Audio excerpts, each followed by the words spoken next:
Kahit gaano kadami ang nagsilabasang trade rumors ngayon patungkol kay Anthony Davis, wala pa rin naman balak o plano ang Dallas Mavericks na i-trade ang kanilang superstar big man.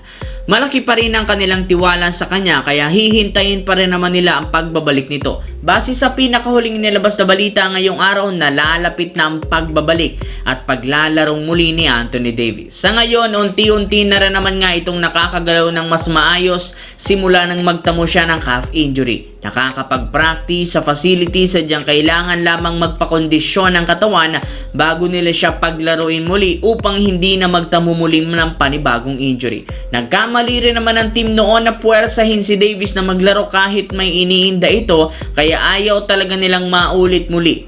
Sa ngayon, wala pa rin namang inilalabas na return date para kay Davis, pero ang naniniwalang makakabalik ito laban sa Los Angeles Lakers. Kailangan na rin naman ng team ang kanyang presensya upang matigil na ang kanilang sunod-sunod na talo. Samantala, kung inyong ang matatandaan mga idol, bago pa bumalik si LeBron James sa lineup ng Los Angeles Lakers, inulan muna ng batikos mula sa mga fans at analysts na kesyo hindi na nga daw dapat bumalik ito sa lineup at kailangan na lamang i-trade sa lalong madaling panahon dahil siya lang naman ang makakasira sa chemistry at ginagawang play. Pero mukhang mali ang pinagsasasabi sa kanya since siya ang literal mas nagpalakas lalo sa lineup. Sa katunayan, simula nang maglaro si LeBron James sa team na extend nila sa 5 games ang winning streak.